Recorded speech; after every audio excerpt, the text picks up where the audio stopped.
Hello everybody, Greg Spero here. Very excited to welcome you to this special live stream. What you're hearing in the background right now is Miguel Atwood-Ferguson and myself on a new track that was just released a couple days ago.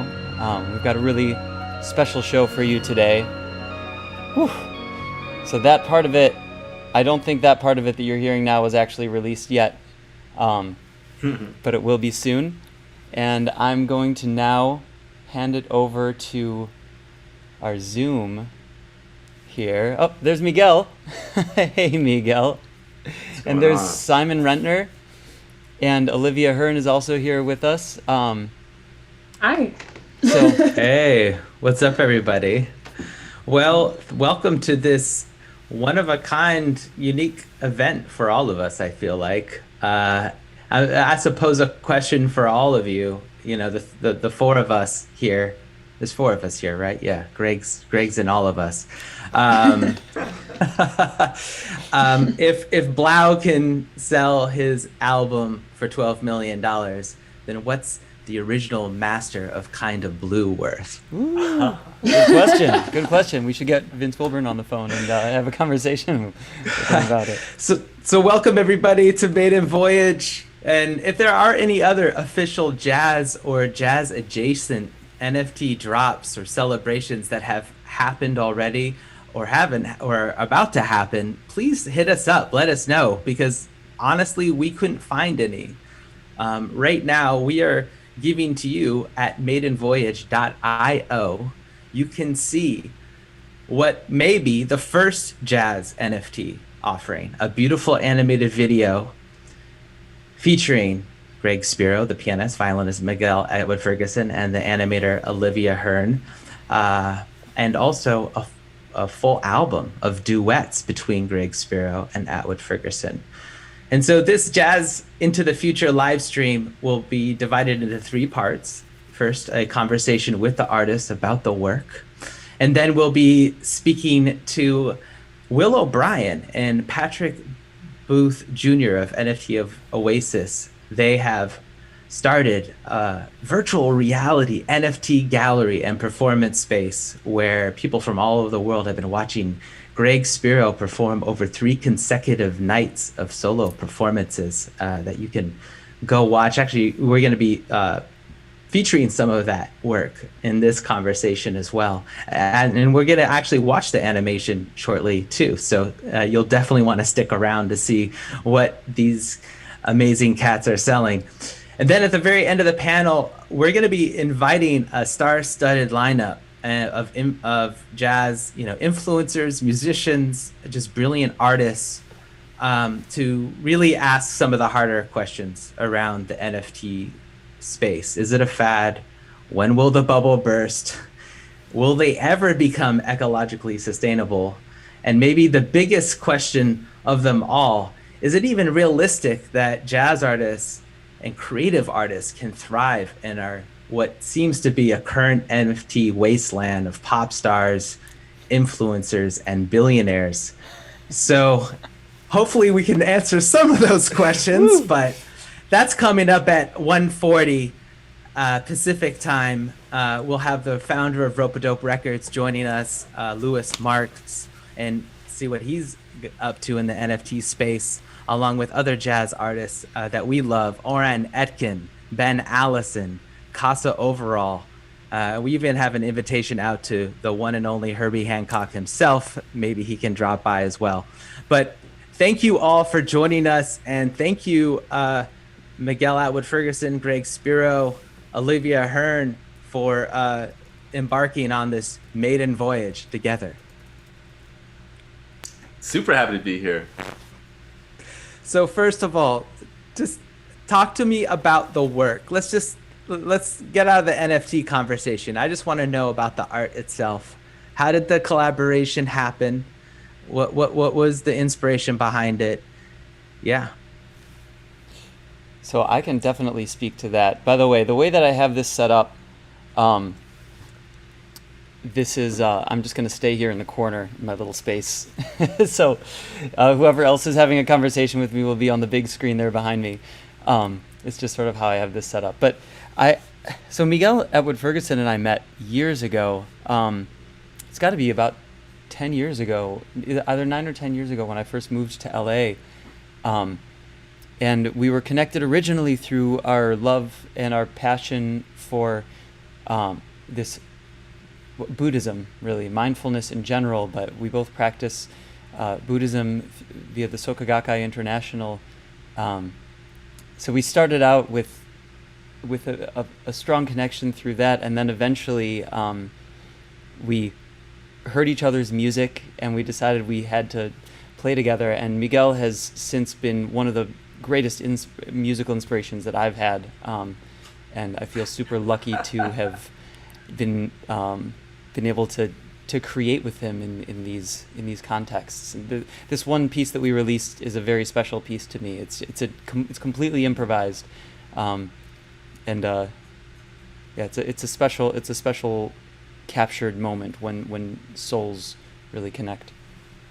And so it's like a 45-minute improvisation or 30-minute improvisation? I think it's like 23 minutes or 24 minutes. Okay. Something like that. It's not a terribly long improvisation. We actually recorded for hours that day. I've got the full thing, and this one nugget was something that we were like, man, we have to put this out. This is a special situation. And my understanding is you actually can't listen to the album yet. You can only listen to it by going to maidenvoyage.io and buying the NFT right now is the only way you can listen to the full album right now. And there's only 1,000 copies right now as it stands. Yeah, that's correct. So this is sort of like the equivalent of a vinyl record for digital. It's an NFT. For those of you who don't know, it's a scarce digital asset. It's housed on the blockchain, so only one person can actually own it, but it can be transferred between people.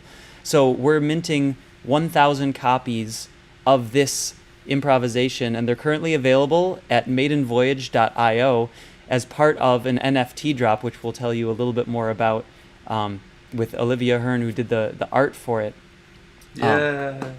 Olivia's...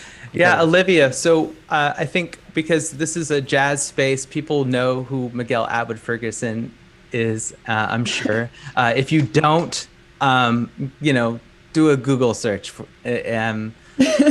He's basically behind some of the most important compositions in modern music. That's all I need to say.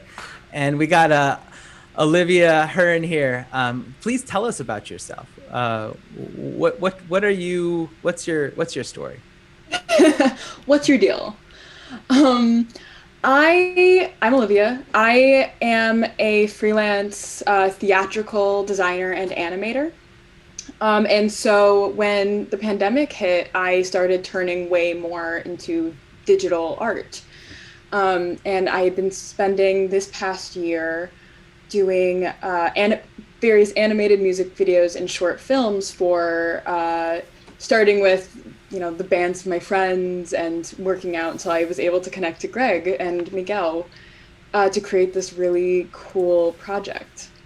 I myself like to work in theater and film, and I like doing things that feel made by hand but can transcend into like a more digital space. So I personally work with hand-drawn cell animation. It's like stop animation, like William Pentridge kind of stuff.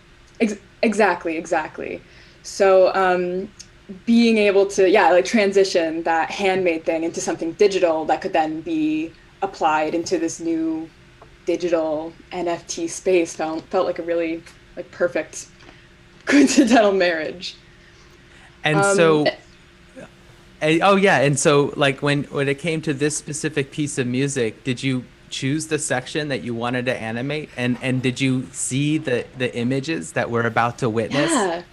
Well, Greg showed me the whole piece, and I just sat and listened to it, and when you just like listen to music and you close your eyes and you just sort of let all the colors behind your eyes just fly around, or that was my experience at least. And I went and I picked out 2 of my favorite sections and gave them to Greg, and we agreed on this one because it felt like it had so much like height, and there's like so many like soaring moments and all this texture. And I immediately started to see it as the tumultuous journey of a relationship over time between two forces, two beings, and then just being pulled apart and pulled together, and in soaring love and emotion, and being ripped apart and crawling back to each other in these sort of twisting moments of two people who it might not work out for them to be together, and yet they can't really let each other go. And so I love you, Greg. Don't leave me, Greg. Miguel. Yeah, well, clearly I was tapping into something really real here. But that was sort of the image I made for myself, and so I had a lot of fun basically trying to like paint how the song felt and how these two beings felt to me, and I had a lot of fun with it. It was really great. It was so cool, Olivia. Like the animation, I was completely blown away. I saw what you did for the Heartstrings project. That's how Olivia and I originally met. Was she did an animation for Luke Wagadny and his project, The Heartstrings, which is on my Tiny Records label. And I was just like, oh my God, we have to work together because you're just so incredible. And what you did for this, it blew my mind when you, because I had a story in my mind, but it's much more vague, and you codified it into something so specific. It created an entirely new meaning for the piece for me. What about you, Miguel? Like, what was happening in that moment musically with you and Greg? And like, how is that? Just how did that work with you? Like, why is your chemistry, if I might use that word, right, for you creating music like on the fly? Yeah, well, so I started classical, like Eastern European classical when I was like 4, and I did that for many years and started writing symphonic music, and it was a very freeing thing once I started getting into improvisatory music, like in high school, and to this day, especially coming out of friendships, being able to improvise with one of the world's greatest musicians, Greg Spero, is just an amazing joy, and it's like being lifted up. I mean, he's such a great musician. I was purposely playing some really weird notes because I just wanted to see what he would do with it, and I trust him so much as a being and as an artist. I can do that in a responsible way. But we were talking over the phone and just hanging out for years before we actually made music together. And so we've developed this really deep friendship, and Greg is one of my teachers and close friends, and I really have like profound love for him and appreciation. And so like there's this depth of warmth and gratitude, and so that's the blanket surrounding our interaction. And so that might have been, it was either the first or second time we got together to improvise, and it's just like having a conversation with a beloved person in your life. That's how I feel, whether it's with words or with music with Greg. And so the music is a reflection of a lot of the conversations that we've had. We share what we're going through and some of the epiphanies that we're having in our lives, and we're really trying to go somewhere with our life, and we're trying to break new ground, emotionally and spiritually and artistically, and we spur each other on. And so you can I can feel that in the music. And so it's supposed to be, it's a cosmic conversation based upon our belief in that, yes, we can keep on expanding our capacity as a human being, and empathy and compassion. So it's a lot of love there. Yeah, and I hear a lot of love in the composition, just feeling, like you said, the word empathy. Like, yeah, it's a very like it draws you in, and the animation gets you there. Like how many like actual individual stills are there in that animation, Olivia? Oh my God, I couldn't even count. The way I work is I draw each frame, but I do it in layers. So I usually do, how long is the song? Like 3 minutes. So that's like 300 frames, but then each frame is like 5 frames. Wow. So we'll just chew on that for a second. Yeah, but what we're saying before, what I love is Greg didn't tell me anything about what the like what this sort of music meant to him or for you guys when we started this deliberately, because he just wanted to see where I would go with it, which I really love as a collaboration.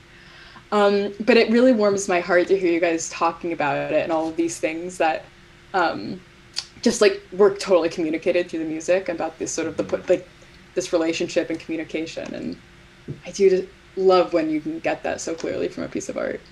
Well, that's what art is. I'll chime in here just for a moment, though I'm realizing it's a little weird for me to be like down here on the side. Maybe I'll change that for the next live stream that we do. But I'll chime in from my little place. Or no, where we go. It's like I almost looked like I was on Miguel's shoulder when he was talking. But right. Oh my God. So yeah, as I am the little pet over here in the corner, I want to say something about art in general, which is that is what art is about. It's what art does, is it expresses that which we are on a deeper level, deeper than the intellectual level. It can be always intellectually extrapolated, but it gets in touch with something that is deeper than that which can be described by any other means.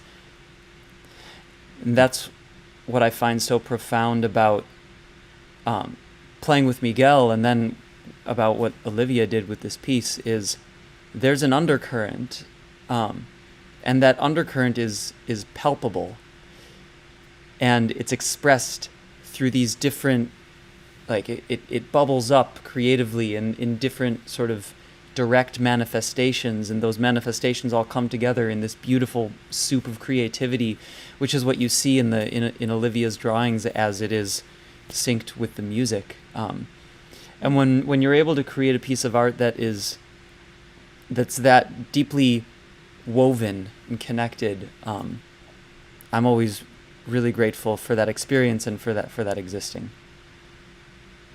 Very cool. Well, right before we watch the actual video itself, so we all get to just enjoy this journey that we've been discussing, I guess the last question I have for you all is, what was then the decision for you guys to come together and do the NFT thing? Like, how did that work, and what were your initial first reactions? I'll start by saying, like, I sort of blindsided both of them with it, Miguel and Olivia. I've been involved in the tech world for my whole life and very interested in new technologies, especially as they relate to artists.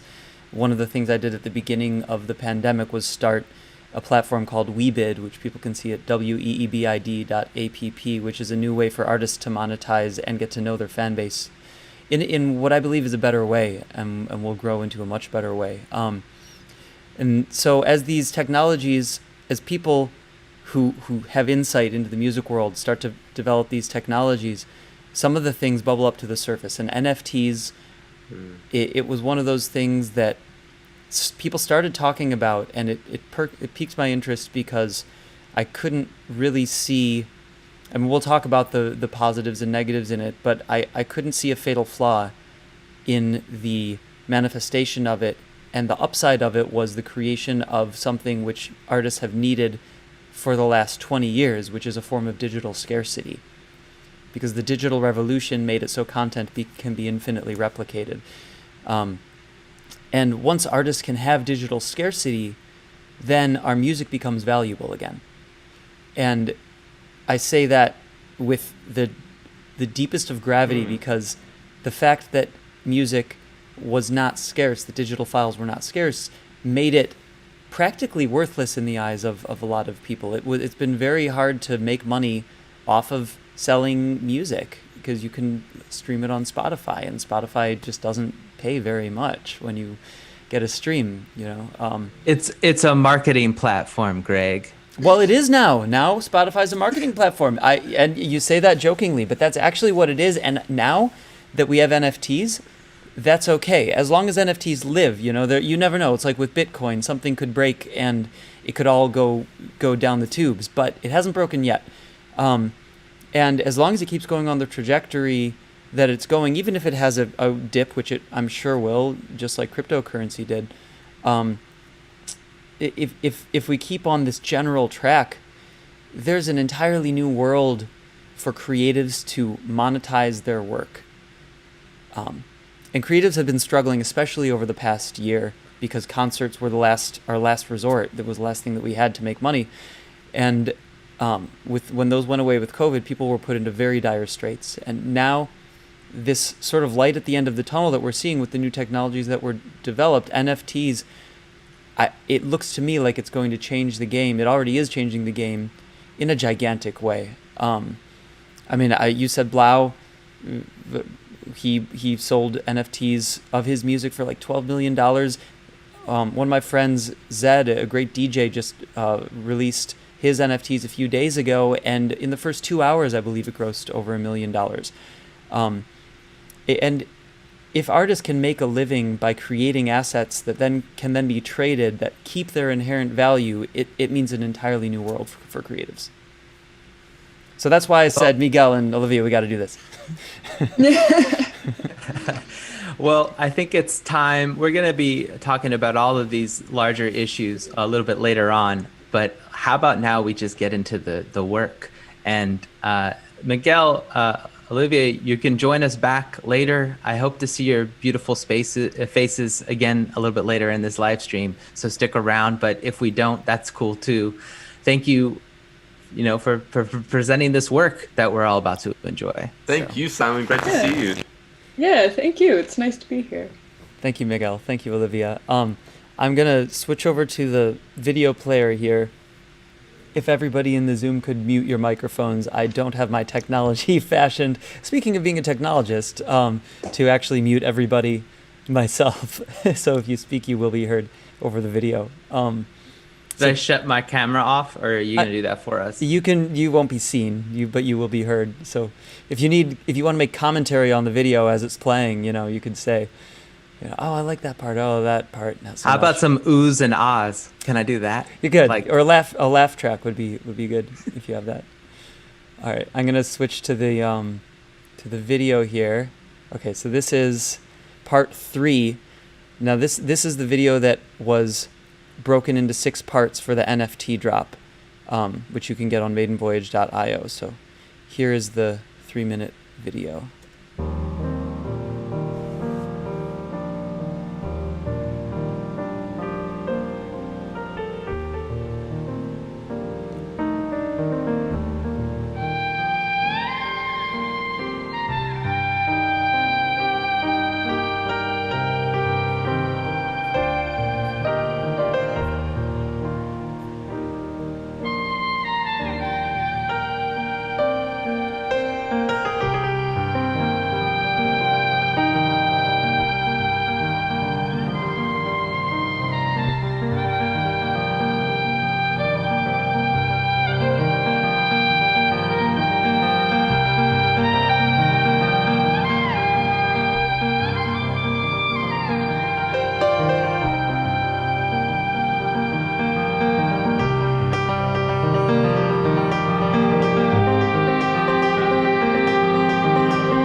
Whew. Oh, you're still muted, Simon. Man.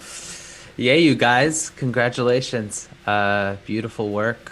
And yeah, feel proud. You're doing it. Paving a new way for artists hopefully to follow. And, this is really an objective that we're all trying to do, right? Is just enrich the artists that deserve it and that we love, that, right? Like support the arts. I can't think of a better way than something like this. So, well, yeah, and also I would like. I want to chime in on that, and for one specific thing that I just want people to understand about NFTs. I'm encouraging the jazz community to get on board with this, because this is not only a way to support the arts, but it's a way to invest in the arts.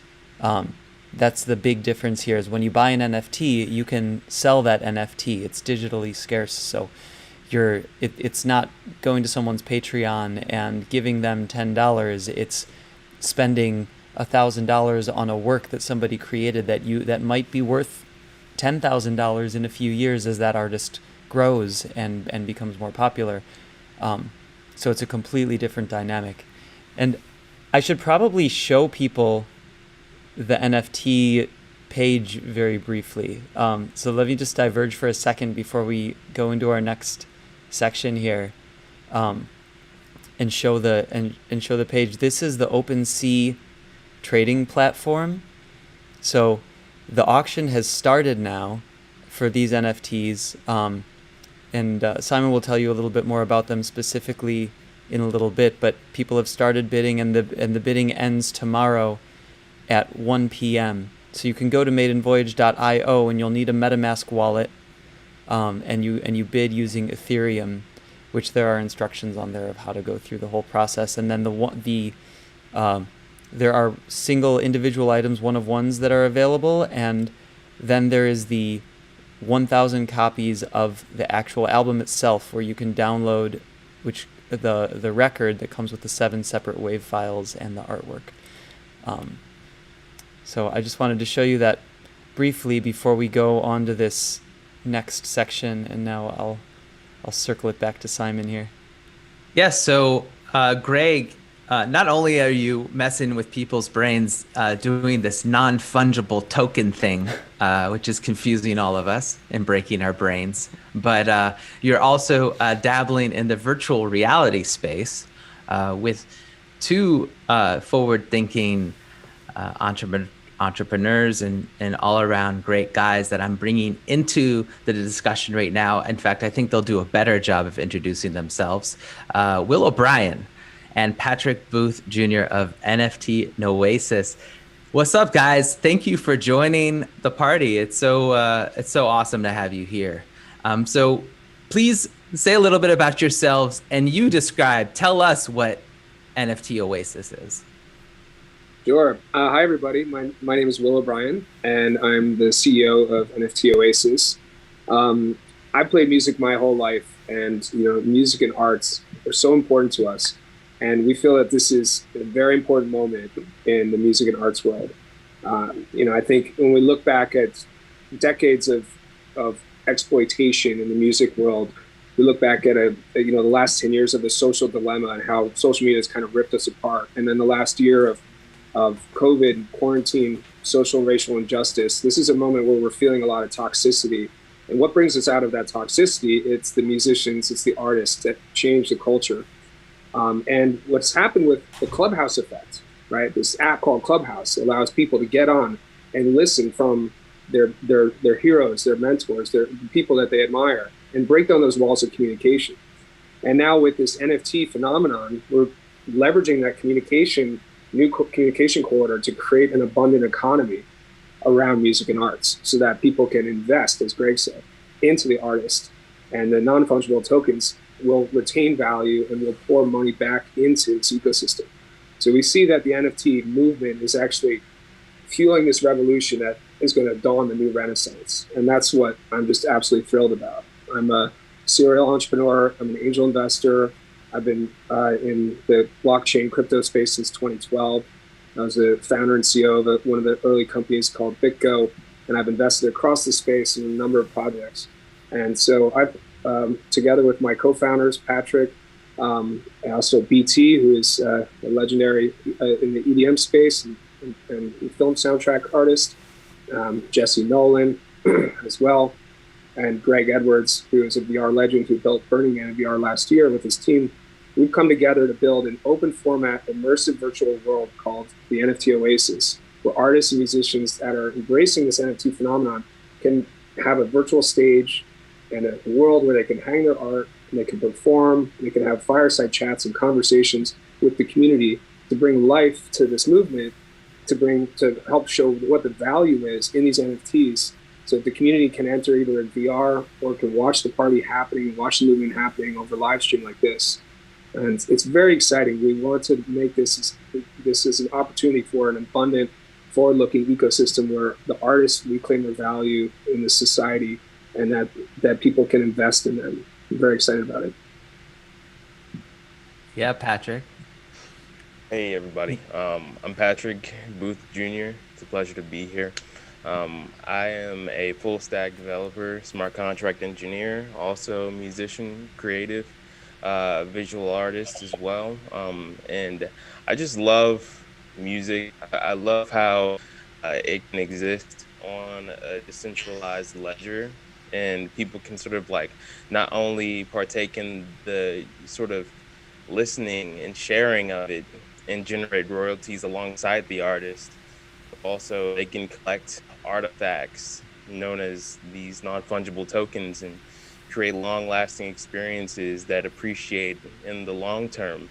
It's really a beautiful sight to see this, like, you know, renaissance take shape, and these sort of like environments of decentralization come into existence.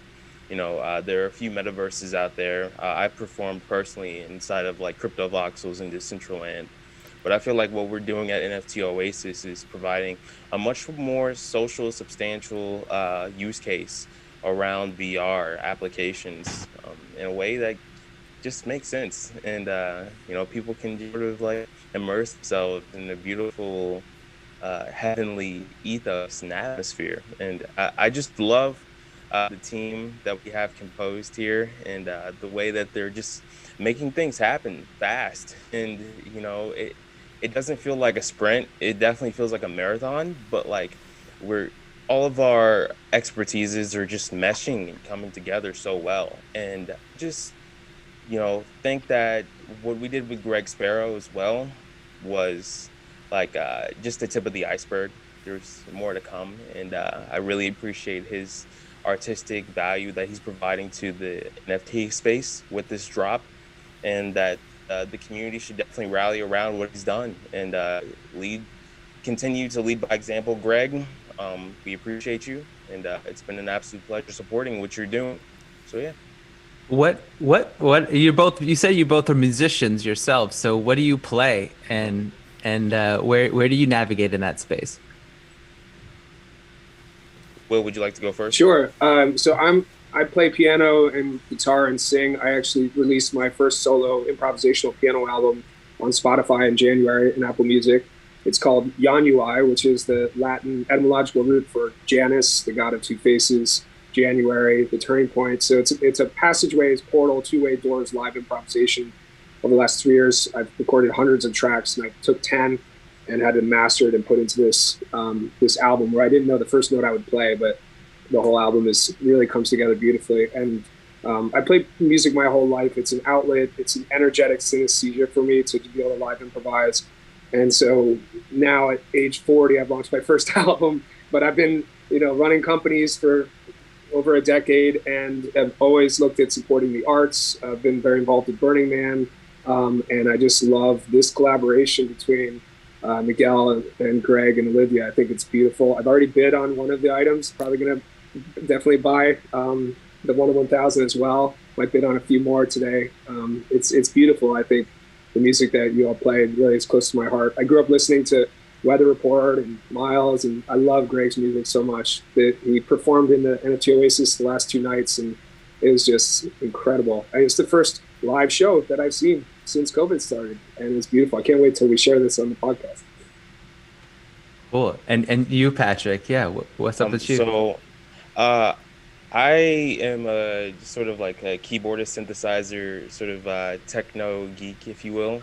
So I do play keys, I do play guitar. My guitar actually has an effects and drum machine and a synthesizer on it. It's called an RGKP 6. And also, I have a power glove, a Bluetooth MIDI power glove, and I like to pair it up with my Bluetooth power ring. And this is what it looks like. So each and every single pad you see can be MIDI mapped to output any sort of signal that I want. And yeah, I just enjoy tinkering with VSTs, making my own little contact instruments, and just sort of like staying on the bleeding edge of like wavetable synthesis and oscillator synthesis and things of that nature. But yeah. Not to divert the conversation to me, I'm, just a humble soul. It's all super fascinating, I'll tell you that. So between the two of you, though, and NFT Oasis, I'm sure a lot of people are still confused what it is and like what is actually capable in this space. So maybe in the context of what happened over 3 nights with Greg, what happened there, if you were to describe it, and what people are about to see, and then what are the plans you have in the future? Like what kind of events and vibes are you going to be kicking soon? Well, why don't I take you into the Oasis to answer that question? How does that sound? Let's do it. All right, so I'm going to put this on, and then if you can pin the other frame, we'll be on in a second.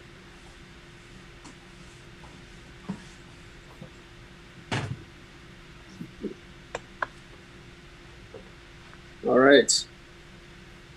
So we built the NFT Oasis on a platform called Altspace. Altspace is a platform owned by Microsoft, and it's a platform in which you can build open virtual worlds. Can you see me all right? We see you. There you are. And you can hear me, right? Fantastic. So welcome to the NFT Oasis. I'm going to fly up a little bit. And Patrick, let's get up here and give him a look. What we built is this utopian gallery in the sky. This is Metatron's cube here. There are 13 gallery nodes here, and each one is dedicated to an artist who is currently embracing the NFT revolution. So I'm going to head over here, Patrick, and let's go take a look at some Beeple art.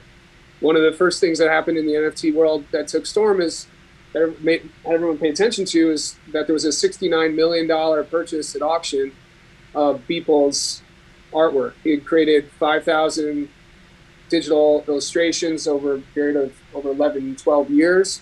He consolidated them all into one file that was then sold at auction for $69 million. And the question is, people are asking, why is a JPEG worth $69 million, right?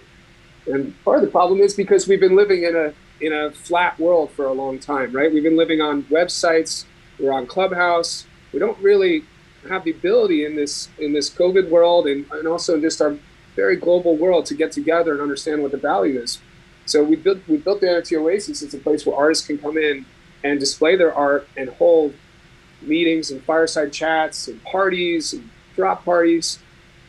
So this is a gallery dedicated to a community called the Most Famous Artist.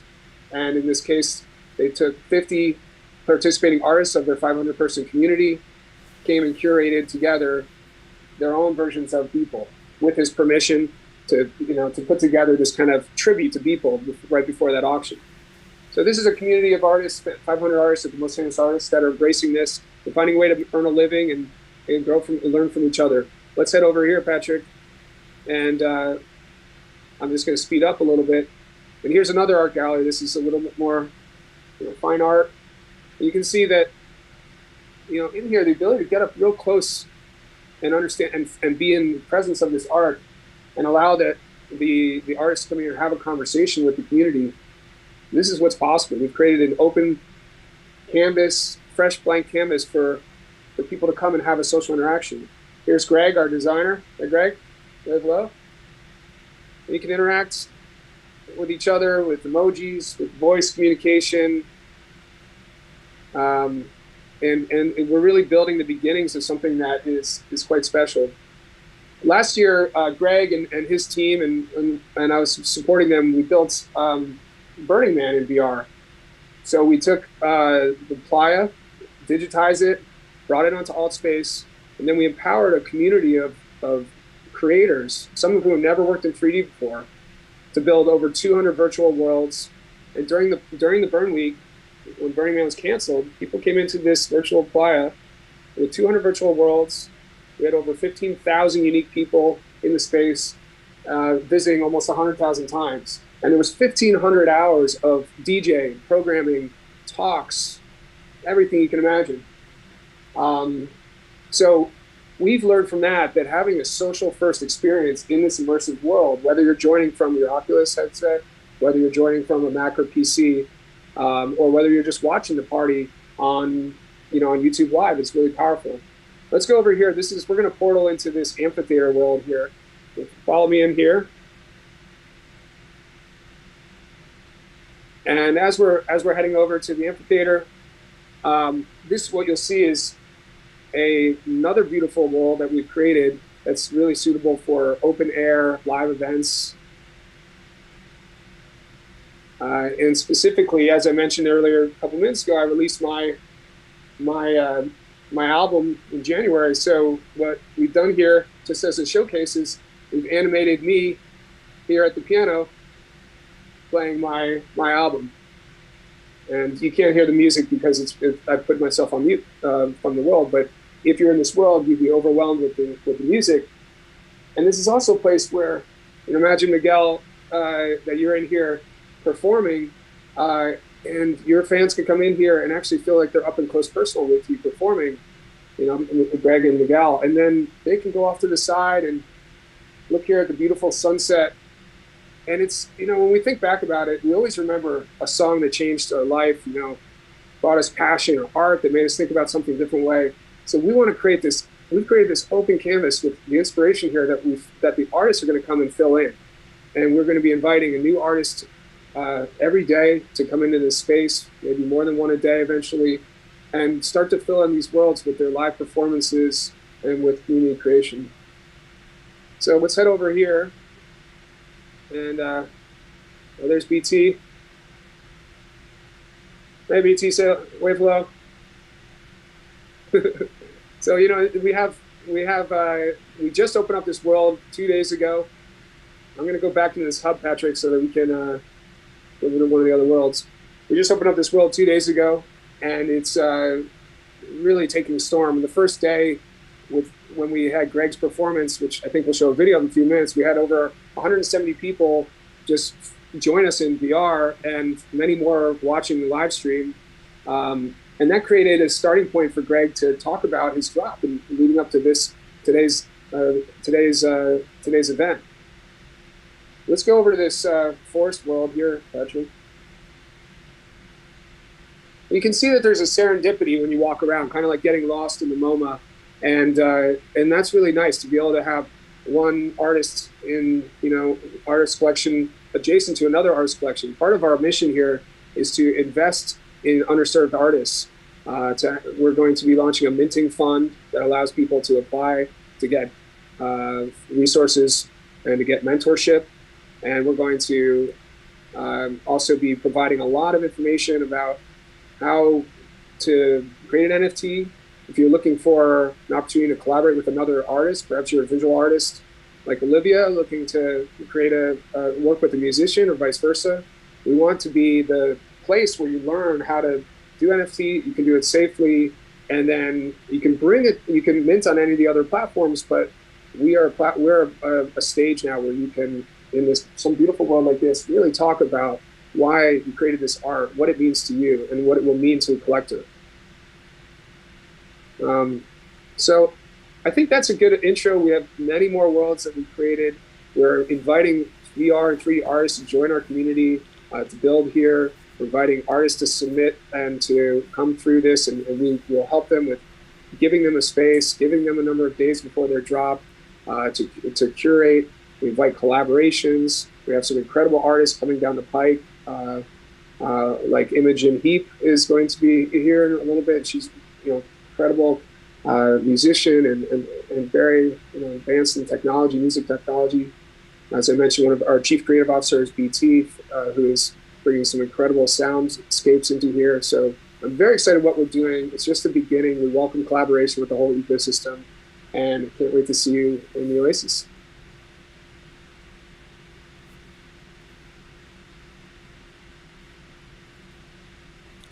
There's something really awesome about watching you in 8-bit, I have to say, in VR. It's like a very it's something. It feels just right, if you know what I mean. Well, you got to see me before with my short hair, and here I get to, I'm at Burning Man. My name is Phoenix, so this is my red and yellow fiery jacket, and my hair up. So, VR lets us be who we want to be for the context where we are. Yeah, your avatar haircut. I think I want one. It's really powerful what you find in here, because I think there's been decades of VR as kind of a foot fault stumble, right? And the problem with it for so long is that either the systems were so proprietary that nobody could build on top of it. It's just too hard to build and engage the community, and they didn't scale well. They're very costly to scale. Or that they're just too cheesy, too flat, browser-based, and there's really no social interaction. And I just have to tell you, Altspace has really hit the nail on the head in that you're just building in Unity. Anybody can learn the tools. We have tool sets. And then when you're in, the eye tracking, the mouth moving, it really feels like you're talking to somebody, especially since we've had such a year in isolation.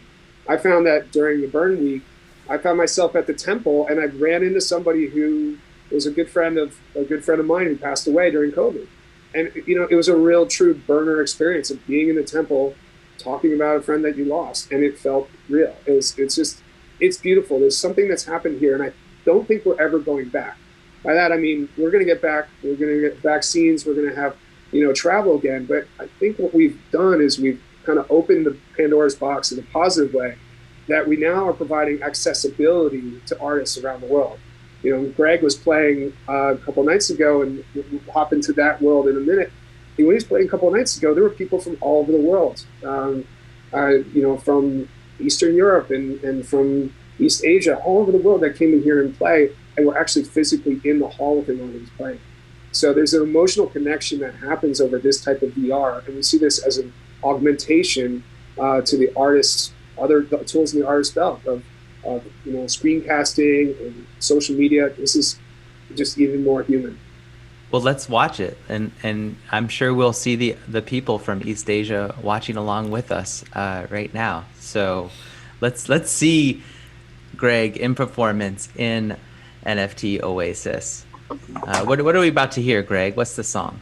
So I think I have the full 1 hour show that I just started to dive into right before we started this live stream, but I think I found the part where I go into one of my sort of flagship pieces, a piece titled Find, which is something that I wrote for Spirit Fingers, which I explain a little bit about it in the VR space, but yeah, I'll show this video and I'll just kind of like let you dive into this space. It's a little trippy, just if you thought that was trippy, try seeing a live piano concert in VR.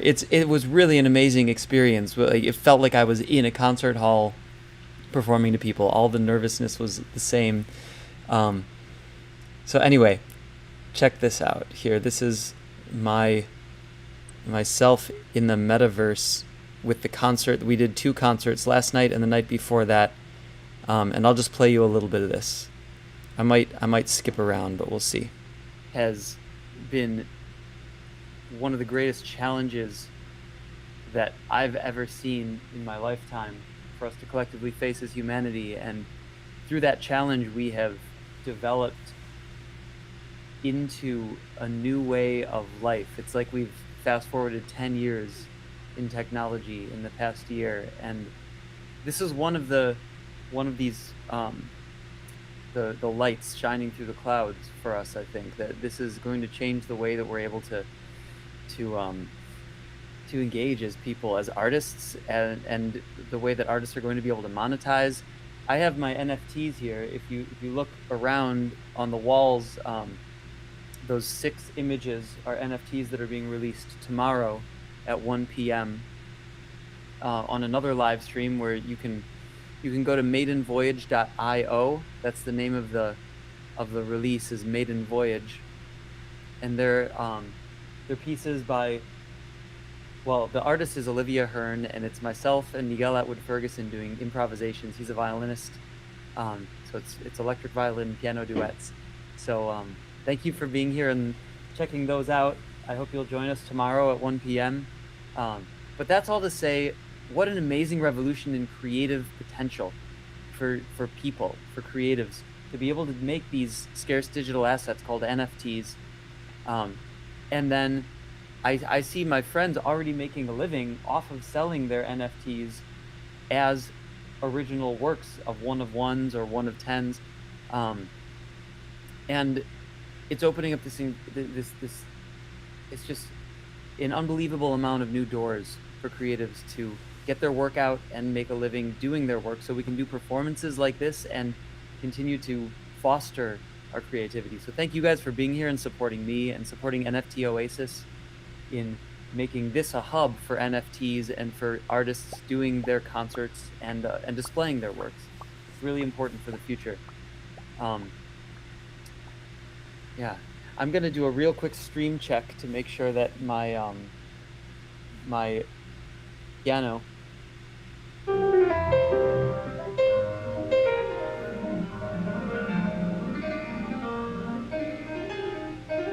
So a quick narrative of what people are watching right now. You're actually watching Greg from his point of view at the piano in the VR space, looking at himself projected on a screen in VR, if anybody's confused, because it took me a while.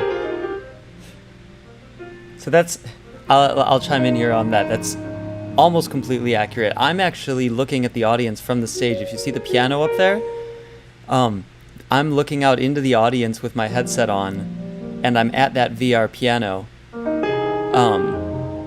and playing, and then being projected from the from my studio here onto that. This is one of my favorites. Here, I'm gonna fast forward a little bit.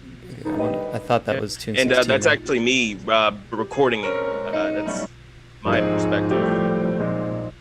I'll decide afterwards. Yeah, this is really, truly the first of its kind, and I love the fact that it was jazz, because we were totally making it up on the fly. It was every single avatar in there is a human being, either on a headset or on a Mac or PC, that came in to watch this show. We had a lot of folks from the Altspace community, but also through Greg's community and community friends. And they came in, and Greg is in his studio with the headset on, so he can see out, and then we can all see him and the live stream in. So it's this mixed reality performance. Hope you enjoy. Fine.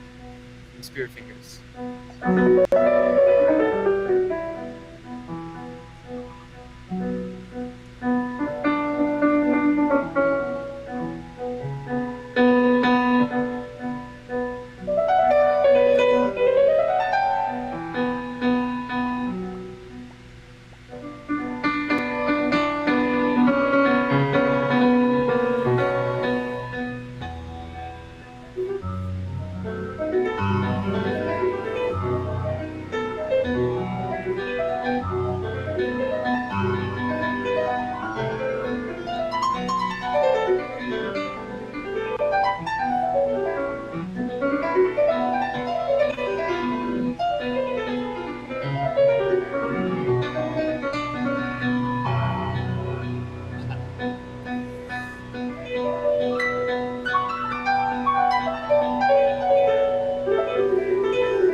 So I'm gonna pull it back here to the Zoom.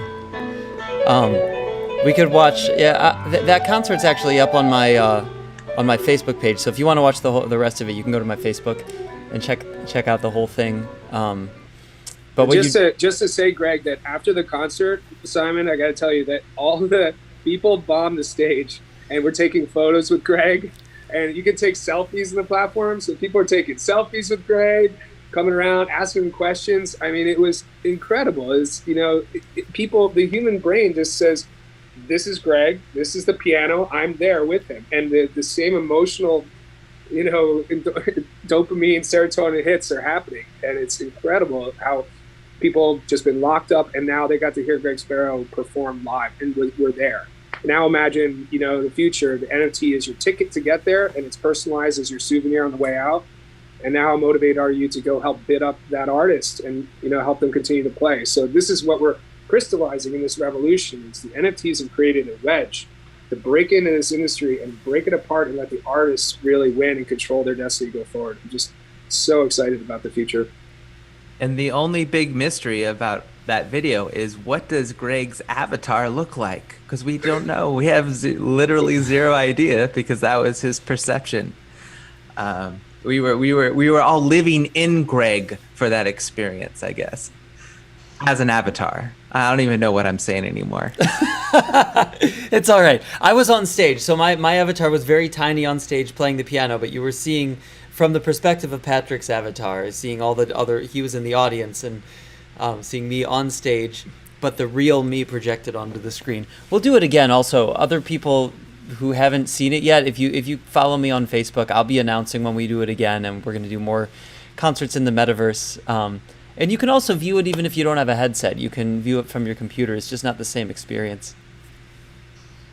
Cool. Well, I think this is a great transition point now as we come out of the NFT Oasis specifically and just talk about NFTs as it relates to the artist on the ground in the trenches, making the work and just beautifying the world as we know it.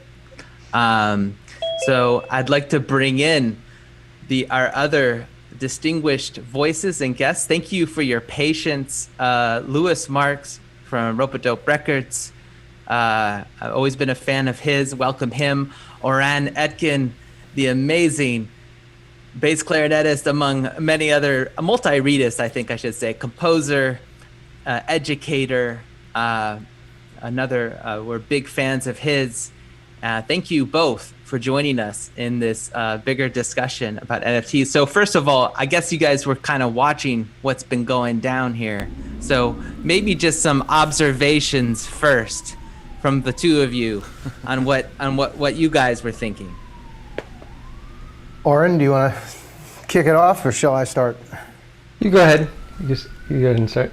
My mind is blown. I spend 13 years and 15 years in the music business so far, and I'm used to being on the leading edge and trying to drag people along with new ideas.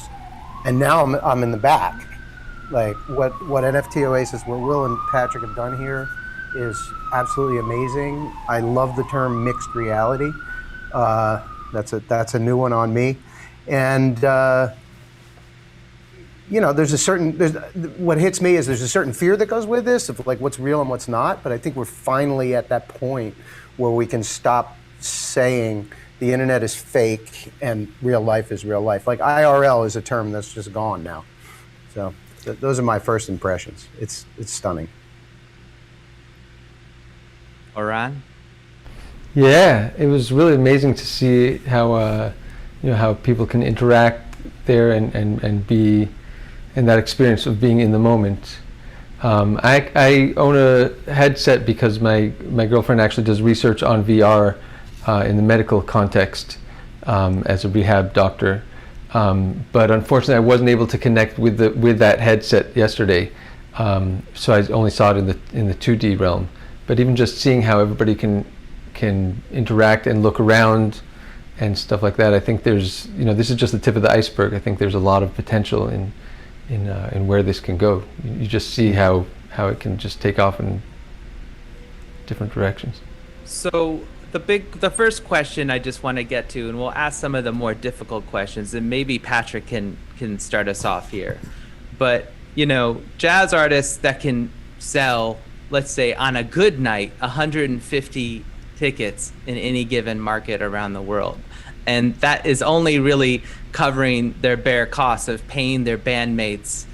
And, you know, musicians aren't even making that money now during the case of a pandemic.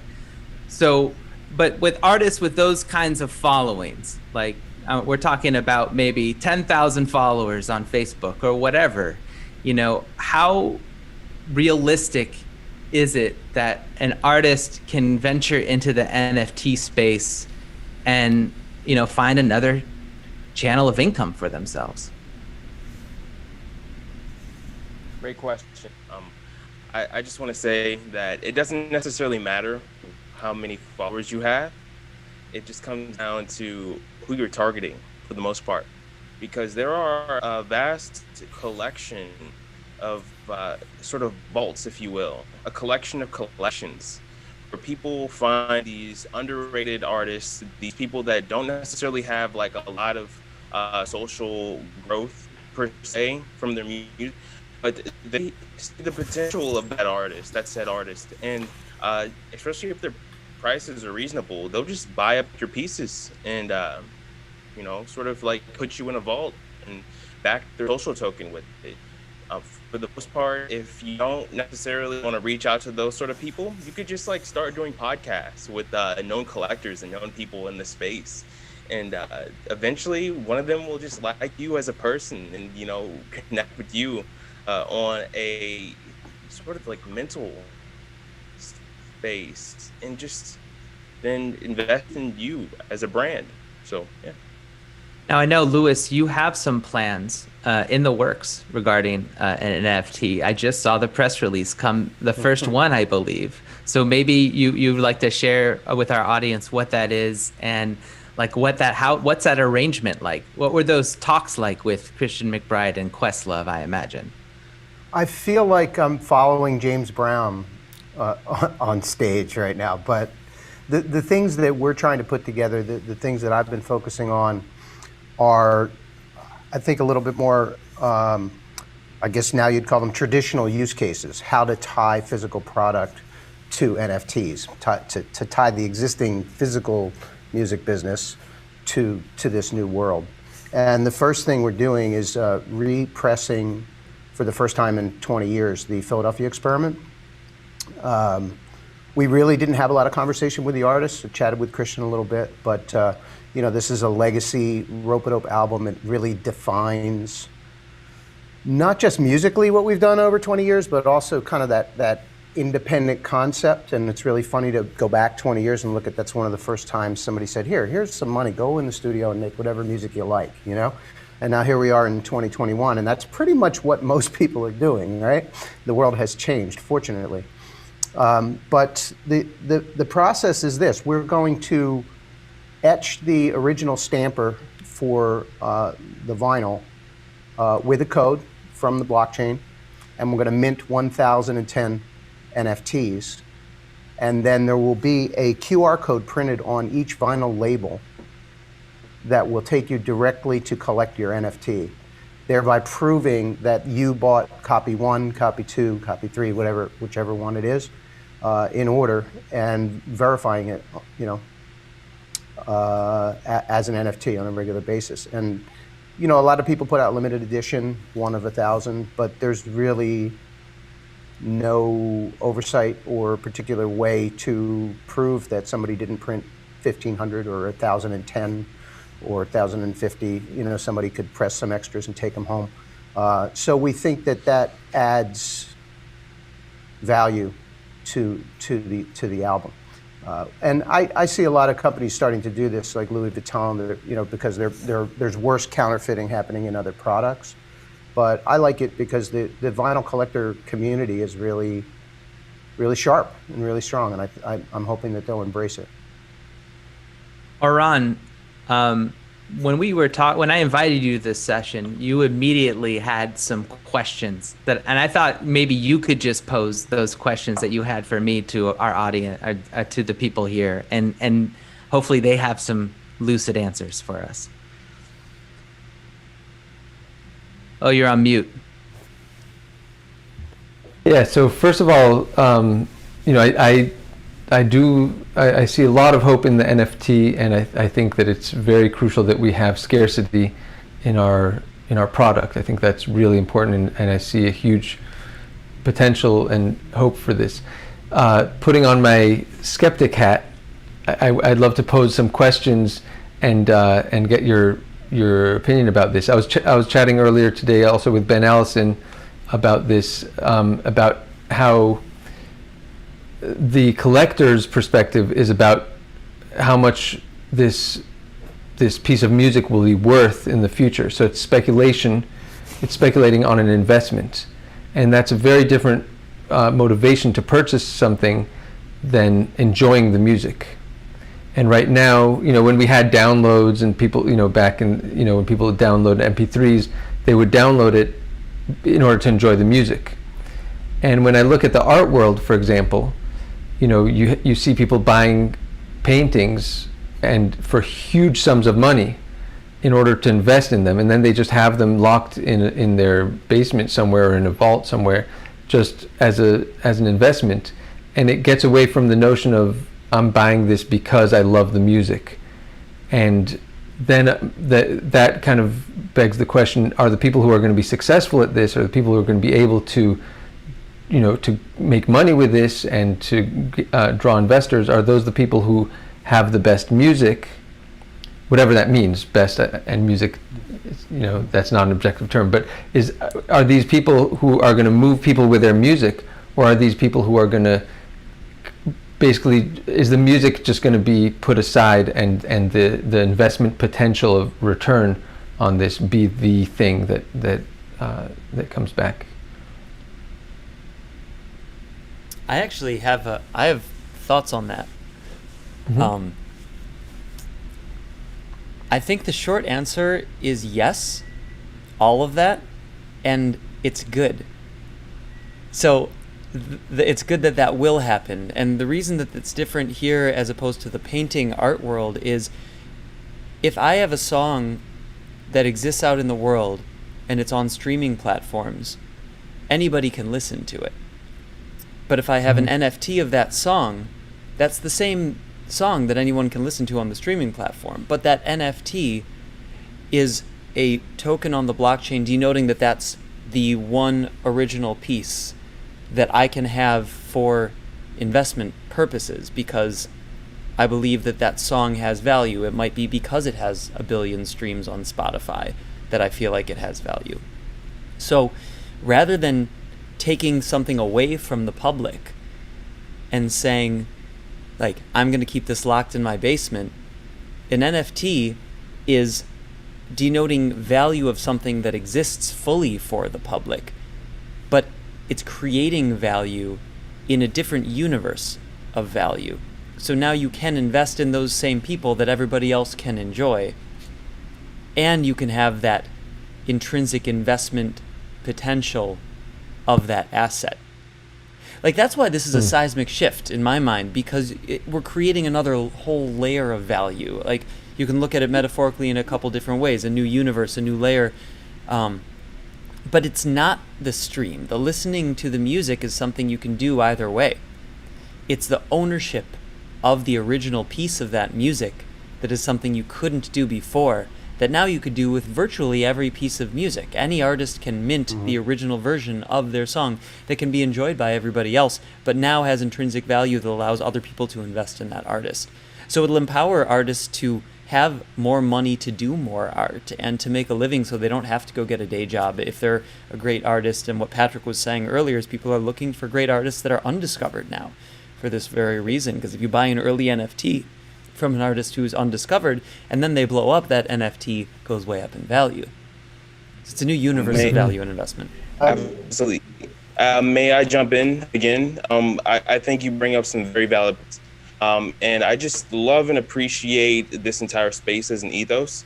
But I realize that most people don't really understand like the aspects of like NFTs when it comes down to royalty rights and people issuing royalty rights for their NFTs. on these different smart contract platforms. So there's a way for an artist to either do exclusive listening rights or royalty rights. And the royalty rights pretty much enable people to collect royalties on a specific platform that are like ERC-20 based royalties that are backed by KYC, which adds like a ridiculous amounts of liquidity to, let's say, the purchasing power that you generate from your ERC 1155 or 721 NFT itself, right? Which is really powerful. It's like you're creating a realm of passive income, not only for you and your collaborator, but also your investor at the same time. And it's all trustless. And that's literally the most beautiful part about it all, is the fact that Safe Math is enabling all these different royalties to be distributed, all the parties involved, without some clearinghouse, you know, such as your BMI or your ASCAP, your PRO, etc., pretty much having a say or pretty much clearing it. And, you know, it just comes down to sending out a different streaming platform web link to your fan base if you choose to leverage that sort of technology. So. I'd love to speak to that from a label perspective. I mean, everything that I've seen in the business is that artists are scrambling to find revenue to make music, and then they make a lot of other things in the process, you know, photography, art, videos, social media posts, access via social media. There are hundreds of different sort of creative things that happen around a record release that everyone is creating for free and throwing out there for free. Now we're looking at it, and artists are asking me, you know, what is this NFT space? And I said, you know, we don't know where it's going to go yet. There are going to be those kind of use cases where you'll tie in revenue from streaming services. But my advice to them right now is stop thinking of everything that you do as some sort of promotion for your live shows or for your record sales, and start thinking of it as creative assets. And there are all kinds of things that I think are going to happen. I mean, I'm looking at hundreds of album covers on the wall here. Why are they not NFTs? Why can't someone own the original album cover? All the photos that get tossed out when you do a photo shoot, right? They never exist. Now suddenly an artist has a collection of photos that can be NFTs and sold separately. So there are all kinds of ways to utilize this, including tying royalties back to it. I mean, I think there's going to be a little bit of a battle there with existing streaming services and NFTs about how that all works. But people are going to try new things. We're going to try selling an entire the rights to a song to place in a film or a television commercial or an ad agency as an NFT, and a music supervisor can shop a marketplace and say, yeah, I like these 10 songs. I'll buy them, hold on to them, and then I'll place them in a film later. But it all comes back to the simple thing, is that it's a way for an artist to get money up front to make music, which is what's lacking in the whole label structure right now. Will, please. Yeah, I'd love to jump in as well. Great points, and I really appreciate Louis, your comments before. Thanks so much, it means a lot. I look at this, and I've been in the crypto industry for a long time. I've been in technology, Silicon Valley, for a long time. Relatively speaking, I have seen the change of various industries, right? And what we see is this a very consistent change, that we move from monolithic structures to gatekeeping structures to democratization to decentralization. And when the technology keeps up with those changes, it empowers the creators, and the new creator economies become abundant. We've seen this with open source, right? We saw this with Apple's Rip, Mix, Burn, you know, going from albums to tracks to ripping with other things like that. So now with tokenization, with blockchain, with Bitcoin, for example, when you buy Bitcoin, I started buying Bitcoin when it was under $100. When you buy Bitcoin, you're actually investing in the future you want to see, and you're owning a piece of it. Imagine if you could own a piece of the internet in 1993. You couldn't. There was no tokenization of the internet at the time. You could build a company on it. You could invest in stocks. But you couldn't own a piece of the underlying. So now that Bitcoin and Ethereum has started to, get some sense of community, developer community, understanding of how to build this technology at scale and safely. Now these other industries are coming in. So the NFT is the tokenization of a variety of derivative works of art, original works of art that people can invest in to invest in the future they want to see. And in fact, the future that we want to all see is a future where the creators are empowered and that becomes an abundant flywheel. So we have to fund the revolution to get to the Renaissance. And so right now, a collector's mentality is perhaps somewhere, this may increase in value because this is the one of one, but it's also putting money into this future that, like Louis said, now the artist can focus on being an artist instead of merch and all these other side things. And so, and with the derivative and mashups and collaborations like with Greg and Miguel and Olivia here, now we're going to see innovation. So the innovation cycle from the artist is going to feed back to the technology. And we're going to build better technology, and we're going to build better showcases like the NFT Oasis, and then that's going to feed the innovation cycle back to the artists. So the money going in right now is actually funding the revolution, and I think that's really important to consider. Well, the first thing that I want to do with all of you is put on the first jazz or jazz adjacent virtual reality festival in the NFT Oasis. Can we make that happen? I'm just throwing it out there. 100%. You got it. So what about, I mean, look, I've talked to a lot of other artists too, and you see it in a lot of articles too, if you read about the technology, is that it's not particularly friendly from an ecological standpoint. I mean, I spent more in gas fees than I did on the record that I purchased right now on auction at maidenvoyage.io.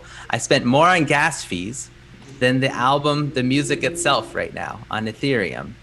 So obviously there's some huge roadblocks and problems, and just having that gas fee, obstacle, it creates a huge barrier from people that even want to invest in Greg Spero, right? Like, how do I invest in Greg Spero when I have to pay more for the damn fee than the art itself? Which brings in a whole other bag of questions. So I'll just leave it there. May I touch base on this from a developer standpoint? So right now, Ethereum is going through a few upgrades. One of them being Berlin, which is rolling out shortly. But then after Berlin, there's going to be the advancement of EIP 1559, which is going to sort of like cap the amount of gas that can be used on these transactions, pretty much creating a limiter effect on like all of the fees that can be incurred for one single transaction. Also burning that fee, so creating a deflationary supply of Ethereum.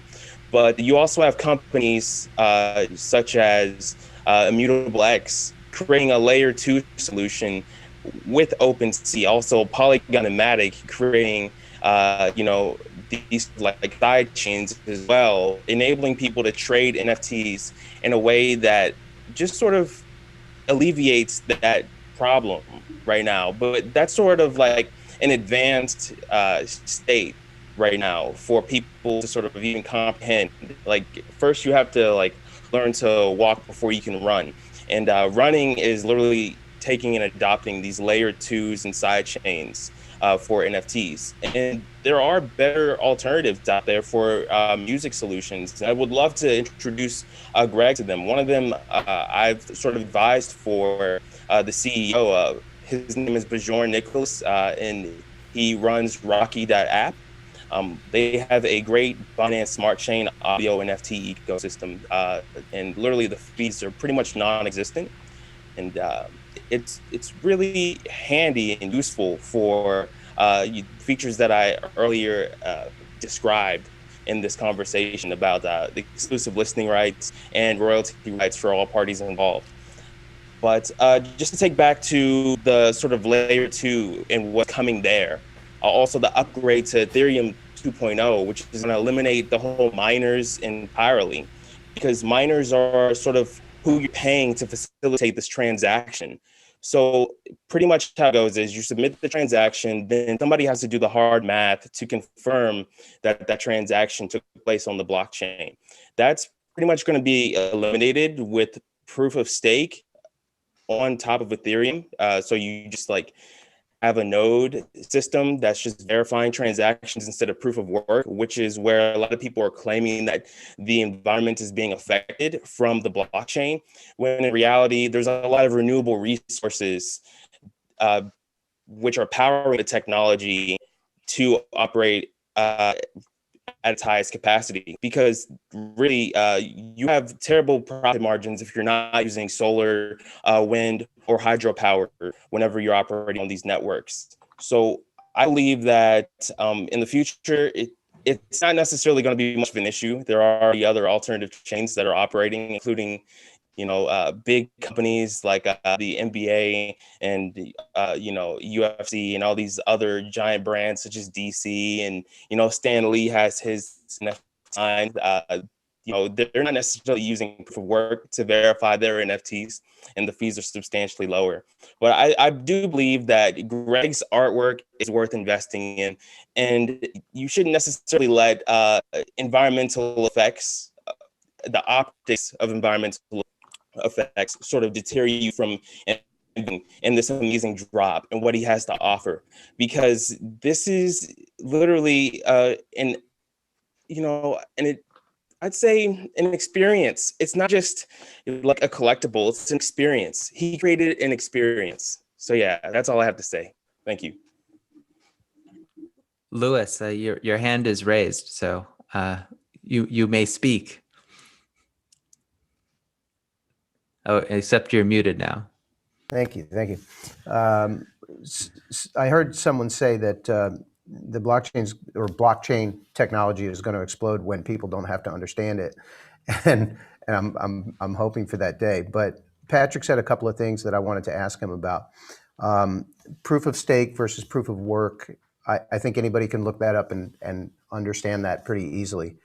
But when you say layer 2, which is another one of the possible solutions to the problem, can you describe that a little bit more? What that means? Sure, I'd love to. So it's pretty much having proofs, but for an analogy's sake, I'll explain it sort of like a train station. So for instance, you have some train stations in New York City or in LA, right? You have one section of the train station which is like on the ground level, right? Literally, it's just like hovering above the ground, and it has direct access to the track. And then you also have another train station sometimes underneath that other train station, but then like they ramp off and merge into the same network, if you will, right? So it's like people can sort of deploy their applications to run on both stations, but one is underneath the other station, and then they just merge onto the same track, and the track being the blockchain. And it alleviates some fees, and it also sometimes eliminates the fee altogether, and it can alleviate the congestion of the network entirely. So it's like a what we call a roll-up, if you will. You're rolling up the transactions into a ZK proof. So yeah. Hopefully that answered your question. Thank you. Yes, thank you. Will, please. Yeah, thank you. So I want to kind of zoom out a little bit here and actually provide an argument to refute the ecological or inefficiencies that people call out in the press all the time. So what we're paying for in blockchain is security. So in the Bitcoin world, what was the first time that you can ever have a transaction between two people without a middleman? How much does a middleman cost? Well, JP Morgan has 250,000 employees, right? Multiply that by the entire financial sector. Expand on that with fraud and chargebacks, customer support, all the other problems that come into play just to determine whether or not a transaction went between two people. So the introduction of blockchain technology eliminates the need for all of that human inefficiencies and system inefficiency and cost that gets passed down to consumers, as well as hacks and problems. Right? The blockchain can't be reversed, can't be frauded. Now let's move to art and music. What we're paying for is solving the problem of provenance. Provenance is when was it created who created it, and how did it get passed? What's the chain of custody? In art, obviously, there's a lot of risk of forgery, right? In music, there's a lot of risk of piracy, and so on and so forth. So when you are paying for provenance, and actually the name of our company is Provenance Inc. It's actually proven once. So, you're born, you're proven once. You write that piece of music, it's proven once. And from there, now it can be an NFT and it can be mashed up with other NFTs. And that whole chain of custody by using the blockchain is what gives the opportunity to have huge industries around it. So an NFT can be collateral for a loan, and you can take lending off of it, right? An NFT can be a point of expression or commercialization. Think about sometime when we have AR glasses and contact lenses, and we're all getting together for that jazz, dinner. All of us are at dinner, and we can be flexing on the wall, putting our NFTs up on the wall or the music in the room, right? So when Second Life becomes First Life, and AR meets blockchain and NFTs, suddenly it's going to be this explosion. But you can't have this explosion of creativity and explosion of expression if you don't have provenance. And so that's what we're paying for. The first implementation of it costs $32 in gas fees to buy something. That's absurd. But like Patrick said, name some of the solutions, very good. I'll just say that people are going to chase this market and solve these problems. That's what technological entrepreneurs do. And so right now we're creating the cause for those entrepreneurs to come and solve those problems. I think the replacement of a lot of the inefficiencies, human costs, system costs in the financial market, in the art market, in the music market will dramatically improve the environmental effects. And the mining is pales in comparison to the overall carbon footprint of that, monolithic, archaic system. The next question that I have for everybody is more a question of utility, because I feel like in the NFT space, I feel like we are in the Wild West in terms of what we can buy as a unique digital asset. And in Greg's case, he split his one song up 6 times, which to me, as somebody that wants to share one song to an audience, let's say a group of friends, that would be kind of weird playing 1/6 of Greg's songs. Say, hey, I got this Greg Spero NFT I just bought. I'm so proud of it. Let me share it with you. Oh, it's just, but it's only like 1/6 of it. So is that do you guys have any thoughts on that? And in terms of what an NFT's utility value should be in your personal subjective opinions? I can answer this question. But first, I think Greg probably did 1/6 of it because OpenSea has a restriction on certain aspects of uploading larger file formats. So that's probably, I think, could you confirm that? Neither confirm nor deny that, Greg? Perhaps? Actually, so that's a good point. And sorry, I was a little distracted, just making sure there wasn't auxiliary noise in the room here. But you were saying, if correct me if I'm wrong, you were saying that OpenSea has restrictions on the time that you can put in, on the length of an NFT, and it actually. Oh. Well, on the size, it has restrictions on it, and it does have restrictions on the size.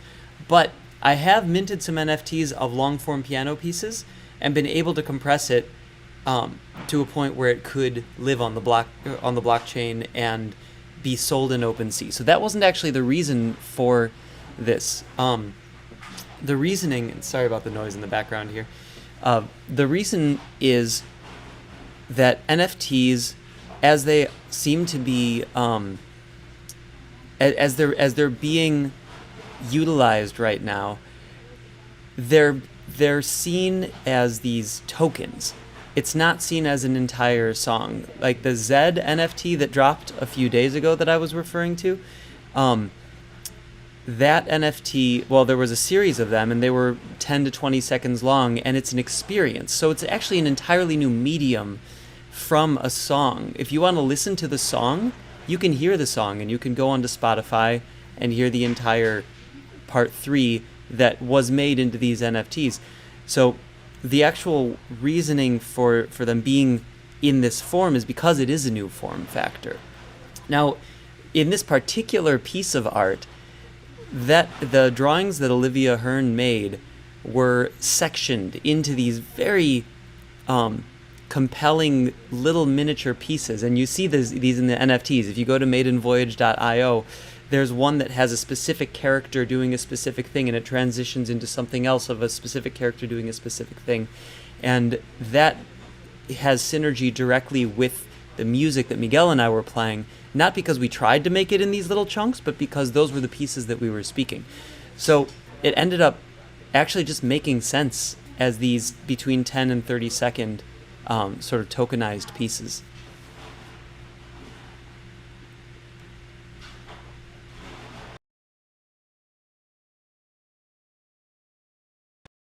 You're muted there, Simon, I believe. Unless I muted you. Here, 1 second. Wait. Oh, I can't. Oh, I know. 1 second. I know why. Sorry. I have to just fix something here. I was trying to get rid of some of the background noise, and it has. All right. Okay. So I'll just say. There you go. You're good. I'll just say this, like, as a person that wants and has invested in Greg's work personally, and from my point of view as a fan and a customer, I would have rather had like a fraction of a full song rather than a fraction of a song. And this was always a conversation that I've always had with Greg in terms of this, and this goes in terms of just like value in general, because there's a lot of like, I mean, Rob Gronkowski putting out his NFTs with Bleacher Report. I mean, come on, right? Like how could that possibly be good for what we're doing? And so do you guys have any thoughts on that specifically?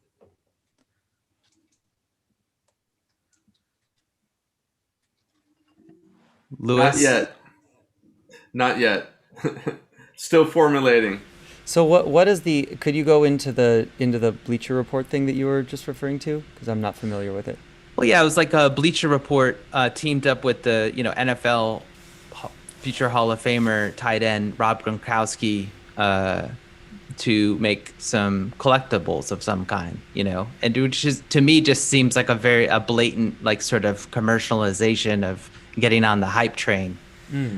And when you have like a bunch of people doing stuff like that, to me, it feels like it brings a bad rep to the artists that are actually creating value to the world, like creating beauty into the world by all of these crappy NFTs. Is that pulling down the real stuff that people should be investing in? Can I jump in? I see this as an evolution, and I look back at the early days of the internet, and there were a lot of useless things happening in the early days of the internet, that didn't settle out and didn't become the whole landscape. I think it's a challenge. We have to develop good, realistic use cases and represent artists, and take this opportunity to put as much of the quality and jump into the space as much as we can.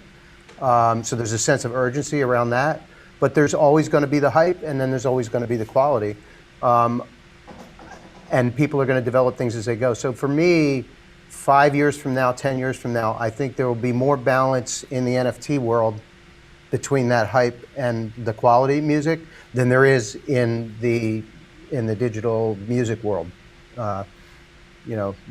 From pop music down to jazz, right? So it's going to equal out, but we have to do the work. So the more part of it is nobody's really doing a lot of it yet. Greg's leading here in a lot of ways, and so we just have to get in the ring. Well, it's also the fact that the NFT exists means that it will be used for myriad different things. Music, and when you talk about sports cards being NFT'd, you're looking at the world of general collectibles. Like, it's not, I don't think it's a negative that I can have a sports card that's worth something. And I think that putting that on the blockchain and allowing that to exist out into something that can be more easily traded globally without having to ship it is actually, it's great. That has very little to do with music. Music is one of the use cases for non-fungible tokens. And that one use case in the context of the music industry is that which is allowing for the investment in an individual artist, maybe even before that artist is known, in this micro way that was never possible before. So the fact that that exists is amazing, and it's going to be used in all sorts of different ways. I don't really care that the football player is selling his or the NBA Top Shots or whatever. That's great for sports people, and I'm sure that sports people are getting a lot of fun out of that. But that doesn't mean that the technology is just for that. And these use cases that we're looking at in music are of gigantic significance for individual creatives. Patrick, Absolutely. Go for it. I really want to touch base on the utility side of things, and then I'm just gonna like fall back a little bit, because like this is a really touchy subject that I really look forward to like creating curriculum around within the Oasis, because there's just so many different mint factories and so many different use cases and artists can just come up with for their customized NFTs. There's a way for you to make a wallet out of your artwork, out of your music, and literally bake in your social token and your favorite cryptocurrency projects that you love, and then also imbue it with a proton that gives it like percentage rate for not only you, but also the person that buys your artwork from you. It's incredible. It's like yield farming with your artwork. You know, there's various forms of just having certain aspects of, like, let's say, for instance, an immersive 3D piece of artwork that knows where you are on the world and what the weather's like. You know, it puts itself to sleep. It can sing happy birthday to you. This is something that like a few of my colleagues are working on right now, you know, and there's just so much utility within this space, and it's just so powerful to witness. And, you know, I can't wait to just like share all the possibilities, the limitless possibilities of this technology with the rest of the world. So, yeah, that's all I wanted to say about it.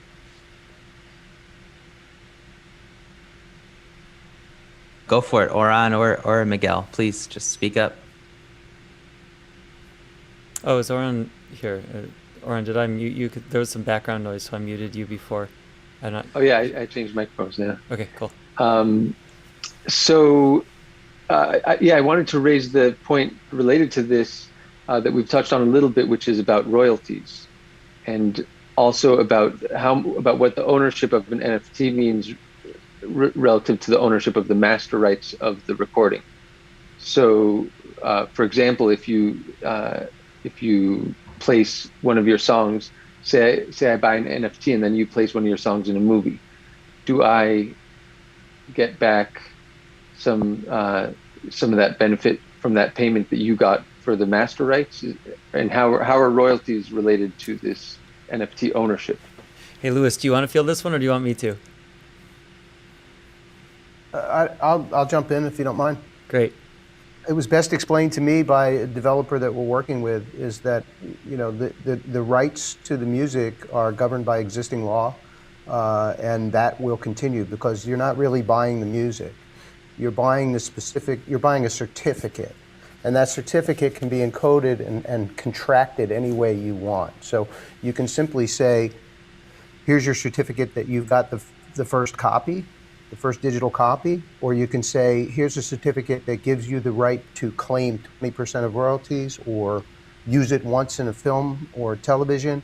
Or I saw an artist sold his entire song. He wrote a song, he recorded it, he sold the publishing rights and the master use rights for eternity, and earned $37,000. You know, so whatever level, there's a lot of thinking that has to go into exactly what you want to give away when you sell an NFT, but you can set it up pretty much any way you like, and it's permanently recorded as that's what you sold. Greg, do you mind sharing what you have set up with these NFTs on Maiden Voyage in terms of royalties? Well, so these are not royalty sales NFTs. What Louis was describing is that you can structure the sale of the NFT to include either the NFT itself, or that and a combination of some sort of publishing rights, or some sort of the rights. You can include rights to the master. Master rights. Yeah. And so what these NFTs are simply art pieces. This is a piece equivalent to a painting that you would hang on your wall, where the person who made the painting can still do prints of the painting and have them out. That's the equivalent of the streaming on Spotify as far as it relates to these musical pieces. So when you purchase this NFT, you're not going to make money on, if it gets placed in the movie, you don't get a piece of the royalties from the placement of the movie. But what does happen is if it gets placed in a movie, that NFT likely increases in value because of its placement in the movie, and therefore can accrue value that way. I want to quickly point out that Mike Winkleman, Beeple, did not sell the copyright to that art for $69 million. He sold the NFT, and he still retains the right to sell copies of that art forever. Which is great because the clearinghouse, the auction house, actually took a large portion of that sale. So it's interesting. I'm glad to see that he still has ownership over that data, which is awesome. I think it was more so like a way for him to be vindicated for all those long nights and long days of his effort. So the guy's pretty much like the LeBron James of artwork, if you ask me, graphic arts. So yeah, I heard from the buyer of that $69 million NFT a couple days ago, and he lives in Singapore, and he has basically no fiat money.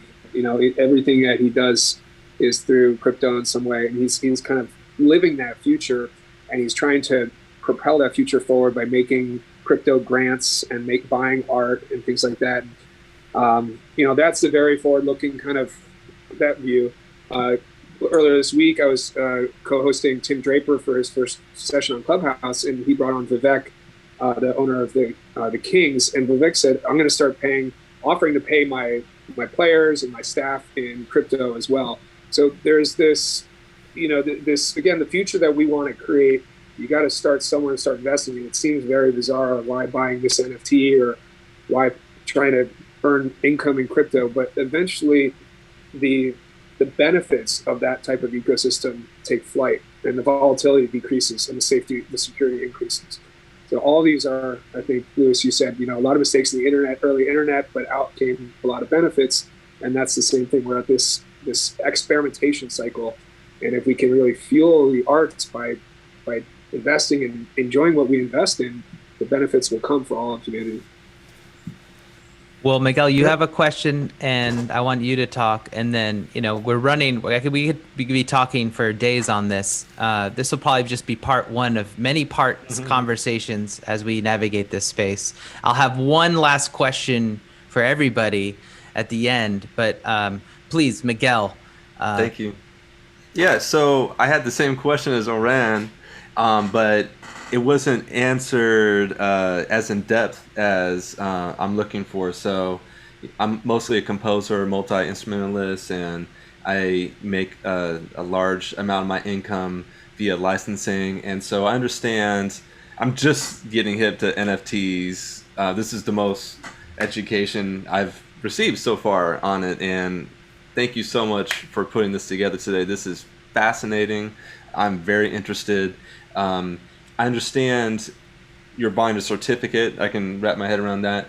In terms of the ownership of a master versus publishing, being a composer, I'm the person that's composing a song that's akin to publishing. And so my question is, how does ownership of an NFT influence composition or the publishing side versus the master? Is it going to have, there's going to be some situations you're saying where it will influence besides, I guess it was Greg that said it's awareness. I understand. Besides raising awareness directly, how will someone that owns an NFT of a recording, how does that directly influence the business of the composition and ownership of a master in relation to a publishing company?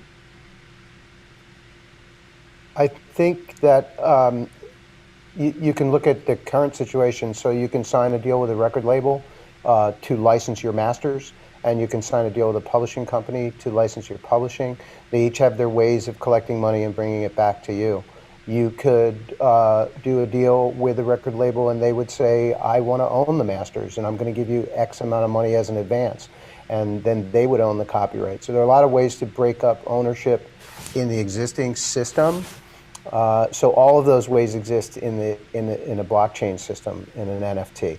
It's a question of you deciding what you want to sell, what rights you want to grant, and what that value is. And it's going to come back to, it's all really about cash flow. It's about how much money do you want to get up front. NFTs are a way to bring that money up front. Secondarily, I would say that you could also view an NFT just in its very simplest form as a collector's item, a signed copy of something, right? You're putting something out for people to hold on to, and you don't have to give away any rights at all. As Mike Winkleman just proved. So does that answer your question? That helps a lot. Thank you very much. Yeah, and I just want to layer on top of that a little bit.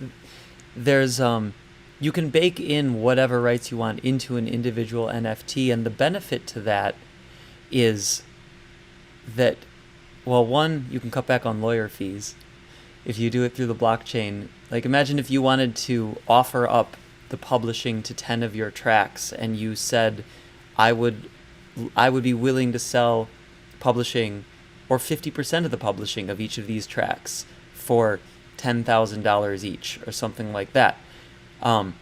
You could do that using the blockchain in a smart contract so that that person who buys it is guaranteed of the proof that they own the 50% for giving you the money that they're giving you, and it's much more secure for them. Whereas before this, you would have had to go to a lawyer and say, I need you to draw up this contract for me to give away my publishing in exchange for this money, and then have the transaction using the existing legal system, which is terribly inefficient. So and when you do that, and then you can have a sellable asset as an NFT to do that, it makes it easier to market that as well. I'd like to throw a little story in there. Before the printing press, before contracts, the method of doing a deal was to bring together 100 people from the village, and the two parties would say out loud exactly what they were doing to create a transaction. And then 100 people would verify and go, yep, that's exactly what I heard. That's it, right? So that was your public record of what's happening. So then blockchain is kind of exactly that, only in a digital way.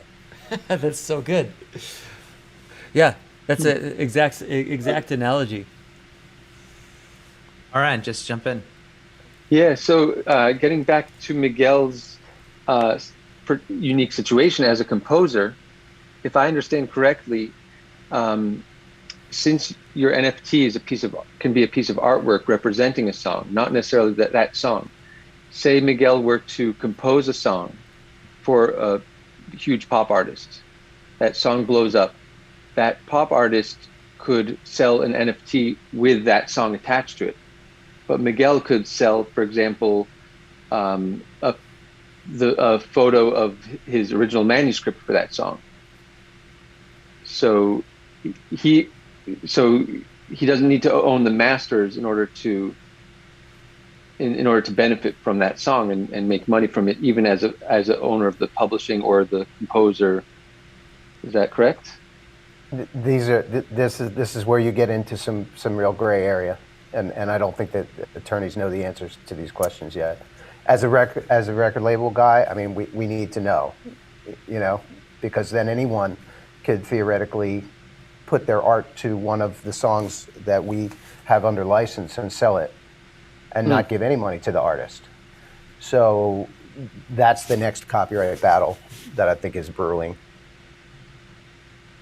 And the NFT is attached to the audio of that song?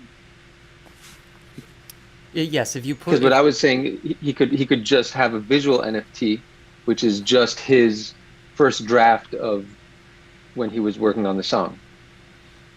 Yep, he could do that. That would be within the realm of possibility without any gray area. The gray area would come in when the audio gets attached to it. The question is who owns the audio rights to do that in the first place, and that's where I think a lot of people are going to end up suing each other over the next 5 years as this blows up, and eventually there will be a legal structure that comes out of those battles. I think it's probably the owner of the masters. I think at present it would fall into the category of a synchronization license.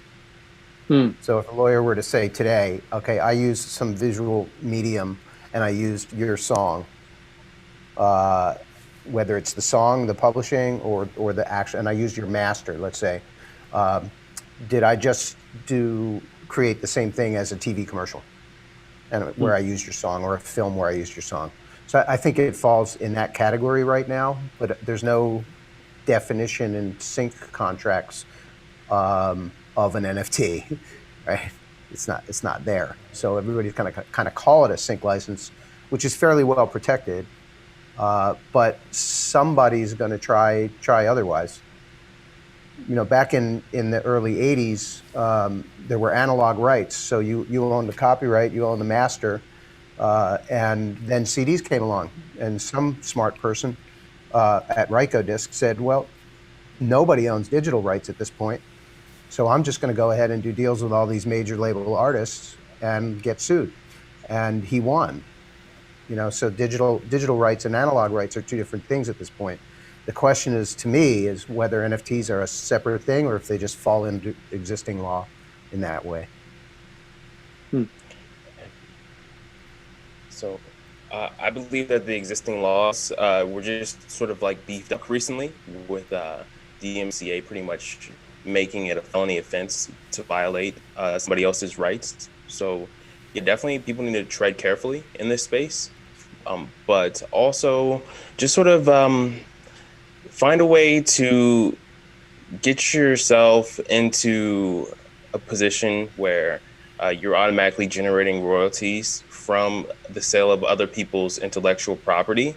Find a way to negotiate current contracts if they are going to be minting NFTs on behalf of your compositions, because like that's another form of income. And just have that sort of relationship and rapport. Reach out to those artists and just make sure that you are a part of that multi-signature deployment whenever it is minted. So yeah, that's all I have to say about it. Oran? You're done? Cool. So I guess thank you all for, you have one more question, or I'm going to wrap it up with just one more bigger question. And this is probably in the wheelhouse of, again, Patrick and Will, and maybe Louis too. But do you see all music in the future being released as NFTs? Is that 10 years from now, are we just going to be buying NFTs instead of downloading music on iTunes or whatever, or Spotify? I think even the stems, how they're going to be distributed to engineers, are going to be tokenized assets. Nonetheless, just like what the public is going to be hearing, I think these contracts are robust and they're lucrative as well. They provide a revenue stream that's unprecedented, that people probably haven't before ever in the ethos of the internet. So I don't necessarily think it's going away, and I wouldn't be surprised if that is the case. I think Patrick makes a good point about the stems. I think the entire system can benefit from tokenization. All of the areas, we can just look point by point at areas of inefficiency, at areas of exploitation, areas of unfairness, and by bringing in this technology with a better design, we can reward the artists, and the labels have a role, the streaming services have a role, everybody has a role, but we can better balance it out for overall. I think the NFT moment right now is about infusing capital and creativity into the ecosystem, and from there we'll reach some normalization 5 to 10 years about how we experience it. Like Louis said, I've always said blockchain will be successful when it's invisible. I think Louis, you alluded to that before. That right now we're in the tech introductory phase, but ultimately it'll be successful when we're not talking about NFTs, but the system is just working that much more beautifully because of the innovations that have occurred over this time period. Yeah, and I agree. In the future, everything will be tokenized. Everything in the entire world will be tokenized. Every part on your car, every piece of music, everything.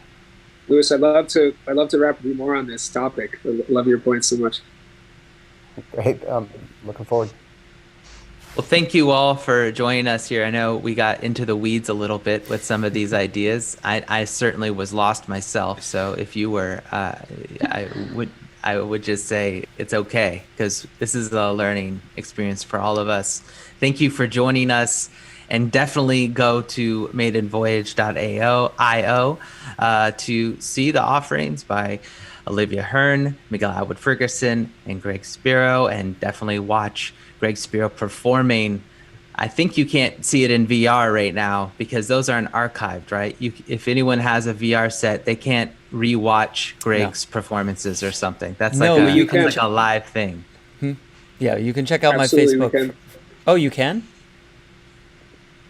Yeah, we stream them live. The key insight here is that what's happening in VR in the NFT Oasis is available to everybody on the planet who has a screen.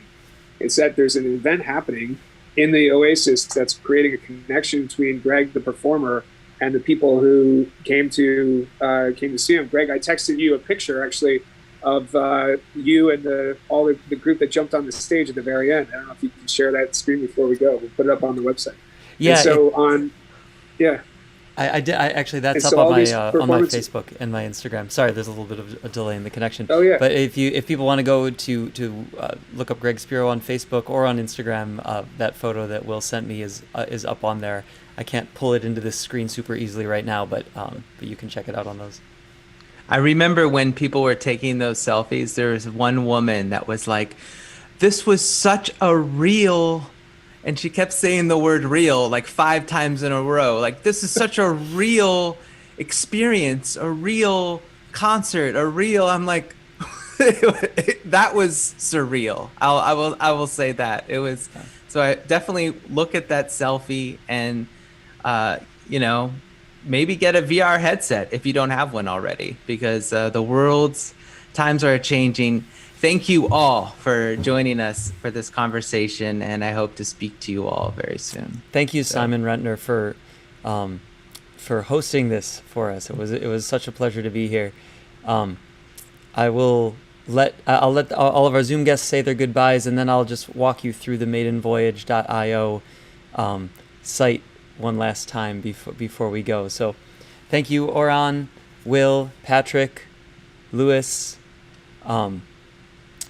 I'm putting up the full on Zoom here. Anybody have any other things that they want to say? And Olivia, you're there in the corner. You've been a little quiet, but yeah, thank you so much for being on this with us. Oh, of course. This is so absolutely not my area of expertise. But I'm finding listening to this extraordinarily fascinating, because I have, up until the past year, been working so primarily in very tactile artistic mediums, painting, design, theatrical design, set design, so as I am currently working towards moving to more digital art and expression, the mindset of like how to commodify it has been a really fascinating question to me. So I really appreciate all of this fascinating discussion as I slowly become slightly more aware and a little bit less of a newbie to this world. So thank you all very much. Well, I'm so happy to have you involved in this world, and your pieces are absolutely incredible. Thank you for gracing us with your art, and there's a lot more to do. We have a ton more music in Tiny Records. So I'm excited for it. Like, cool. Suit me up. Awesome. Well, thank you. Thank you, Miguel. Thank you, Louis, Patrick, Will, Simon. Pull up the gallery view here to show all you guys. This has been amazing. I really appreciate you being a part of this. Thank you. Thank you, Greg. Thank you, Sam. Thank you, everyone. Thank you. All right. Thank you so much. So now I'm going to go into my web browser here and just walk you through the NFT Oasis. I'm sorry, this is not NFT Oasis. This is on OpenSea. By the way, we called it Maiden Voyage as obviously an homage to one of my greatest inspirations. But in addition to that, it's on OpenSea. So it is our maiden voyage into what we have discovered so far as to be the first jazz NFTs. So they're on auction now. You can go to maidenvoyage.io to get them for the next 22 hours. Yeah, because it's been 2 hours. And the auction ends tomorrow at 1 p.m. We'll also be doing some Clubhouse talks talking about these NFTs, and you can go in there and see. You can see the actual NFT here. See, sale ends tomorrow. You can click on that, and it'll show you a specific piece here, which is a 23-second piece.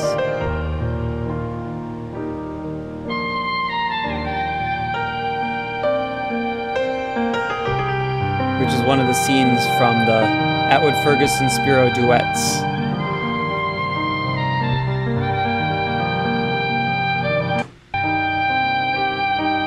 So it's sort of a loop there, and you can see what it's bid up to so far, and then you can place your bid if you're not the owner of it. I'm the owner of it. There are 3 NFTs that are being auctioned that are one of one, so only one of these exists in the entire world and ever will, and so those will be auctioned for the next 22 hours or so. And then there's one here that is one of 10, so there will be 10 of these that are sold. One was sold already, so that costs 0.33 Ethereum. This is all being sold in Ethereum, by the way, so you'll have to get a MetaMask wallet and use that to bid. And then the actual album itself is 0.03 Ethereum, which is about $63 now. And there are a total of 1,000 of those that exist right now, and a couple people have bought them already. So you're welcome to come here and use your MetaMask wallet to get this, and it comes with the full 7-part improvisation as WAV files and the continuous improvisation as a single WAV file. Thanks, Greg.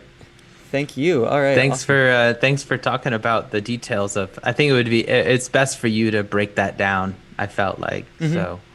I'm very glad that you did that. Yeah, absolutely. Thank you for hosting this. This was awesome, and I look forward to diving more into NFTs with you and with your podcast and everything that you're doing. And it's a wild world, and we're just at the very beginning of it, especially for the jazz community. Yeah, man, and good luck out there creating your wallet. I just did that recently, so it's a whole You'll be learning a lot as you delve into this universe, I assure you. So thanks again, everybody, for joining us, and enjoy the music and animation. All right. Thanks, Simon. Simon Rentner, everybody. All right. Catch you all later. Thank you.